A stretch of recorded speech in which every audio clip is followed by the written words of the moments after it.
Hi everyone, I'm Dr. Bhavna Rao with Meridian Springs Primary Care. Welcome to the 10 Big Ideas to Make 2021 the Greatest Year. This is week number 3. In the previous weeks, we spoke about eating and sleeping, which are the pillars of your health. And today we're going to talk about sleep, which forms the foundation of your health. And joining me today to discuss about sleep is Sylvie Maury, who is an integrative life and wellness coach. Hi, Sylvie, and thank you for joining me today. Hi, Doctor. Yes, thank you for having me today. I think sleep is really the foundation of our health, and we don't emphasize how it can really hurt our body and our mind. So it's a wonderful topic to really consider at the beginning of this year. So, yes. Yes, as I said, sleep is the foundation.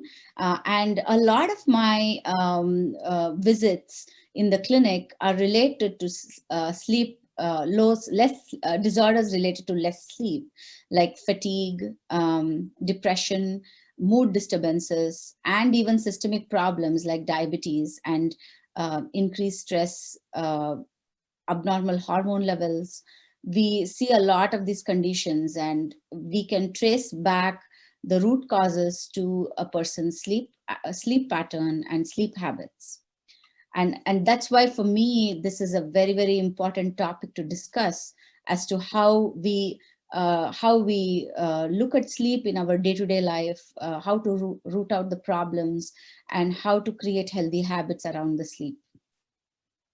Yes, I totally agree. And there are some statistics in the US.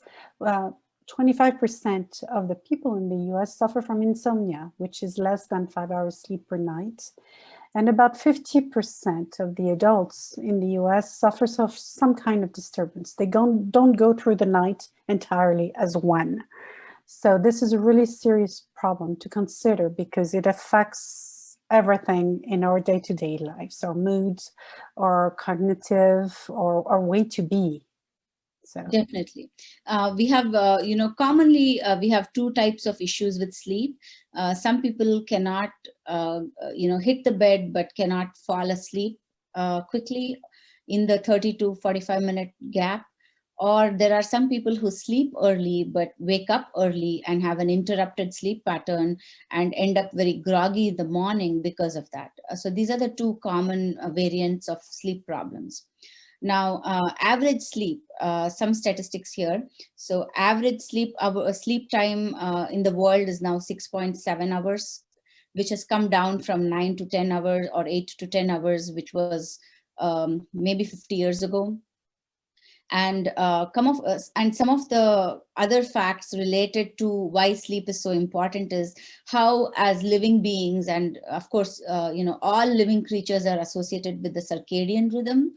And this is the day and night cycle. The body, the brain has an inbuilt mechanism to follow the sunset and the sunrise cycle. So 98% of our genes are related to this. So when we talk about how we stay up late and how our sleep cycles are shifted from the natural cycles, this starts affecting our genes too. There are many studies that have shown that night shift workers have a higher risk of cancer even. And of course, there is depression, there is mood disturbances, but even cancer, as serious as cancer. So this becomes a very important discussion in our society today. yes, and really sleeping well means living longer and in better health. So because you increase your immune system, you lift your mood, you increase your energy, strength, you have better cognitive functions. We talked about that. You improve your weight loss and your blood glucose regulation within your body. So right now, also it protects your body from aging. Even your skin is better. So Simple a treat is a simple remedy for so many problems, and that's all the problems of the modern society we face today. Now, what are some of the issues which cause sleep problems? What are some of the what we call sleep kryptonites? That is, what bothers sleep the most, we see in our day-to-day lives. well, one thing that I would talk right away about is about caffeine. We know that caffeine, and you have it in coffee, in tea, in chocolate, in sodas, um, it stays in your body for about between 7 to 8 hours. So if you decide, for example, to go to bed at 10, you should not have anything after 2. So that's one thing to consider. Another one is all the electronics we have and the blue lights.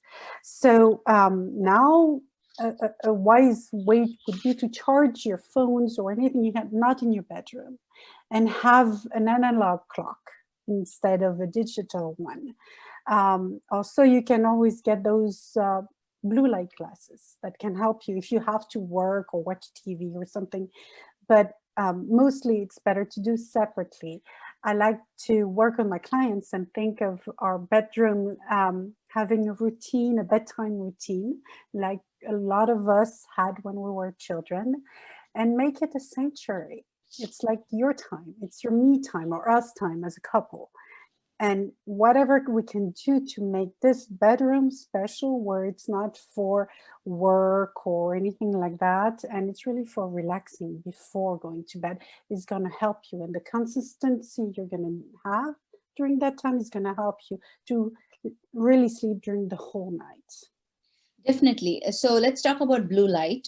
So blue light messes up with the melatonin, which is a hormone required for sleep.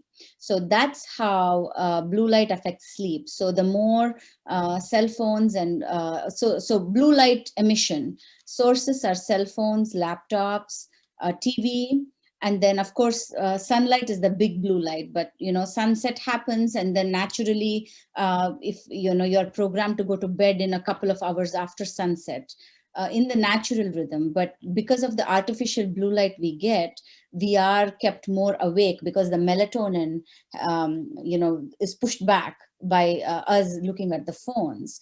Now, yes, that is one problem with the sleep. Second one you mentioned was caffeine. Caffeine has a long half-life. We don't realize that.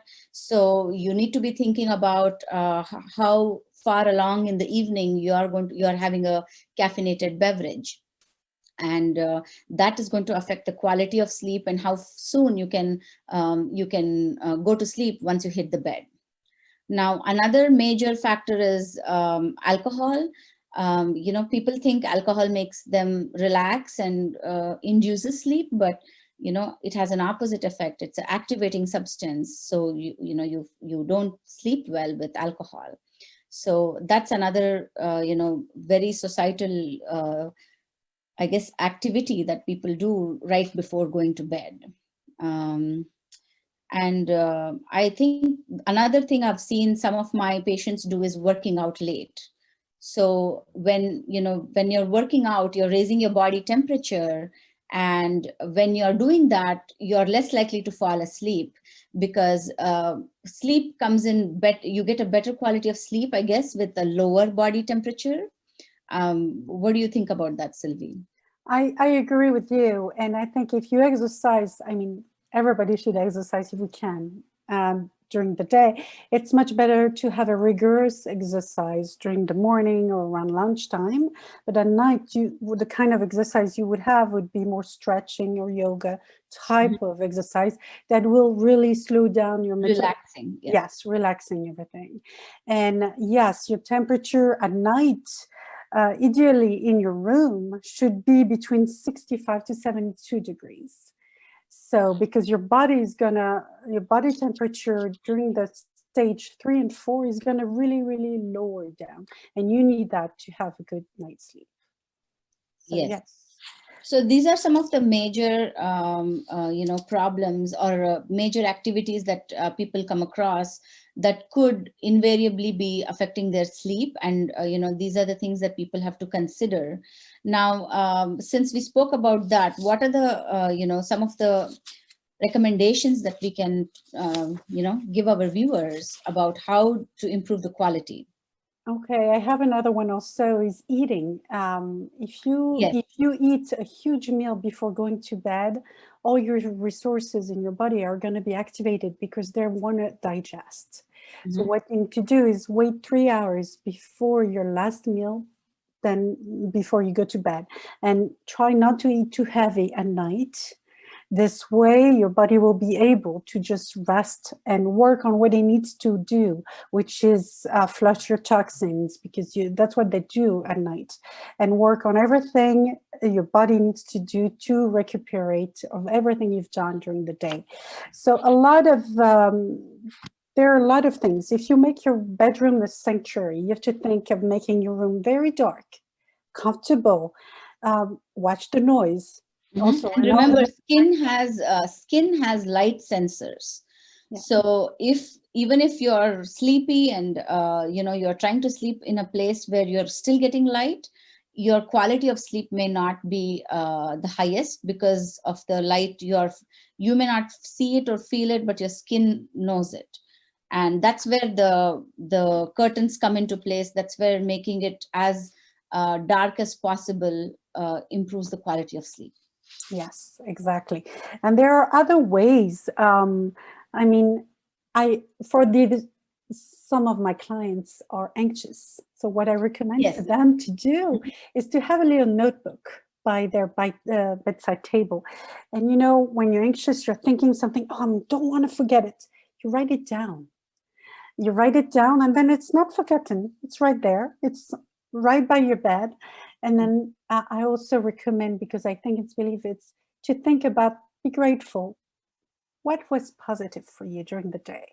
And having a mindset of being grateful or being like that, it will put you in a certain calm mindset that will help you sleep.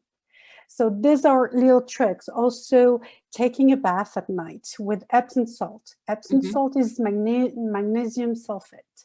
So, and this really relaxes your body completely. It's very good for your muscles too, but it relaxes your body. So that's another way to prepare you for a good night's sleep. You have also essential oils like of lavender or different things like that you could put in a diffuser. That's another way also. I mean, but everything is very personal, and I think we're all different. So I like to work, when I work with my clients, with what they want and what works for them. So Definitely. yes. So again, just a recap here that we want to discuss and stress about is the first thing is digital sunset. It's there is the natural sunset, and then soon after that we want you to get into the idea of doing a digital sunset. That means turn off all electronic devices. Don't look into your phone or check your phone unless it's absolutely necessary. And the timing of the digital sunset needs to be about 60 to 90 minutes before your bedtime. And that's probably the first part of setting up your bedtime routine. This is like a going to bed alarm rather than waking up alarm. So you would have a digital sunset, and then set a curfew of sorts for yourself to avoid any kind of blue light activity. Dim the lights, and as Sylvie said, be in a calm environment with a good ambience which relaxes you. And again, we spoke about coffee. Try to go count back the hours of when you need to have your last cup of coffee. Even if you think 4 o'clock is that, it's probably as early as 2 or 3 p.m. your last chance to have a cup of coffee or caffeine. If you're having alcohol, we want it to be around 3 to 4 hours before bedtime, so that it's sufficiently metabolized in your body and not affecting your sleep pattern. Same with food. We want it to be 4 to 5 hours from your bedtime for optimal results to fall into sleep. And then I think we covered a lot of the points. Ideally we want, the goal, I guess, Sylvie, the goal is how many hours? The goal is really to sleep between 7 and 9 hours straight. Awesome. So 7 to 9 hours of sleep, which will, again, to stress on why you need sleep. Improve focus, improve your mood, improve metabolism and your health, improve any kind of hormonal conditions or stress levels. Depression is a big thing. There are studies being done that, teenagers, especially staying up at night, watching TV or any blue light device has so much more chances of developing depression and worsening depression. This is a known fact, and this is one of the best ways to help your kids not have that effect, is to develop a curfew in the house so that everybody is off their electronic devices at a certain time. Well, I'll give you the little trick I have with my kids. They give me all their electronics at 9:30 p.m. and I charge them in my bathroom, so they have no access. That is so good. That's perfect. I need to put away my phones too, because it's so tempting to check that last message, or, and then we are ending up looking at the phone with the blue light. And remember, blue light equals melatonin disappearing from your brain. So you need the melatonin. A lot of people take melatonin as a supplement, but you can make your own, enough of your own, once you tackle all these, I guess, bugaboos in your evening time. Yes, and on the opposite side, which is great, is in the morning, for example, you need sunlight. So when you have your breakfast, or when you have your tea or your coffee or whatever, go outside and Yes. enjoy the light, because you really need natural light. So the more you're going to have natural light during the day, the more melatonin you will have and the better you will sleep. So everything is completely linked. Yes, it's the perfect bookend for the day. You sleep early, and then you don't even need an alarm to wake you up. You're up early to enjoy a great morning.